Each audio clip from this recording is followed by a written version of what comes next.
Welcome to Tenor Tech, where I solve the problems you didn't even know you had. You start by confirming your Apple ID is signed in and that iCloud Mail is enabled. This is the most common blocker. Once done, make sure your device has a working network connection, because Mail won't fetch without it. Next, open Mail and pull down to refresh, so the server responds immediately.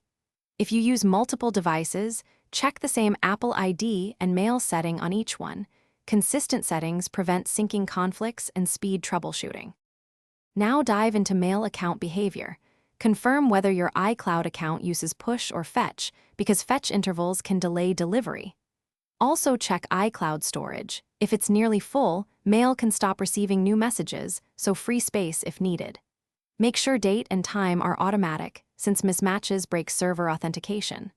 While you're here, confirm two-factor authentication and that the device is trusted. These protect access, but can block sign-in if misconfigured.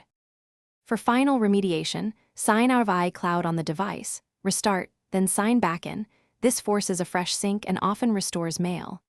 Make sure your operating system is up to date, because software fixes address subtle Mail bugs.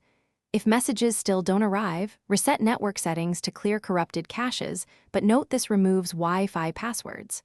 One key troubleshooting tip: if problems persist, try another device with the same Apple ID. That confirms whether.